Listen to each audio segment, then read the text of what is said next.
Nou, dus het zit toch wel dat ik iets meer kans op een depressie heb als de gemiddelde student. Daar schrik ik zelfs wel een beetje van.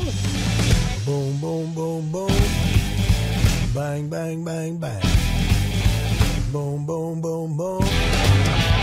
Het nieuwe studie is begonnen en dat betekent topdrukte van studenten en psychologen. Want een op de zo'n studenten kampt met depressieklachten. Daarnaast denkt een op de fjouwer zelfs om hij zelfs te kwatten was. En dan is ik nog het gebruik van Ritalin in 2011 verdubbelen. Wat is er mis met u? Nou, ik denk eigenlijk helemaal niets. Alleen tegenwoordig ligt de lat gewoon duidelijk hoger.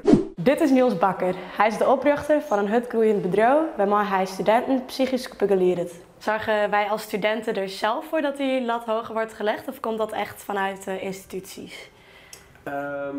Beide. Hè? Als je kijkt naar social media, het gras is groener bij de buren principe.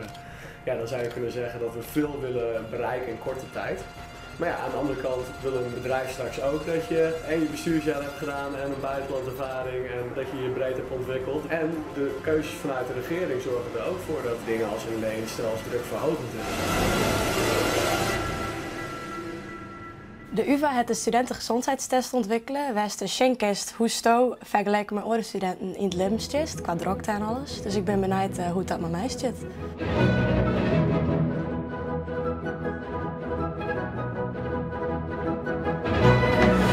Ik ben eindelijk klaar, ik heb de feedback gekregen, dus we zullen even een beetje.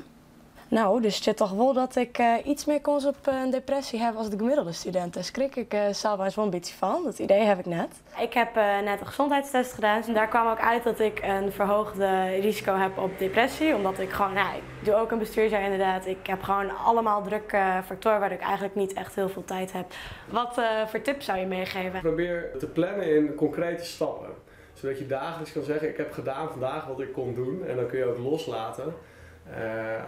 Als je had bedacht dat je niet meer hoeft te studeren. Dus dan ben je niet in je hoofd nog bezig met piekeren over wat je nog had moeten doen. Maar kun je echt genieten van de ontspanning die er dan mag zijn. Wat moet er concreet veranderen in de studiewereld? Nou, wat fijn zou zijn is dat er iets meer ruimte ontstaat voor het maken van een verkeerde keuze. Of als je een zwaar jaar hebt gehad door persoonlijke omstandigheden. Dat het niet direct ten koste gaat van een hoge lening. En wat kunnen wij als studenten zelf doen? Dat we blij zijn met wat we hebben. Iets meer inzet op dankbaarheid, zou ik zeggen. En niet op meer.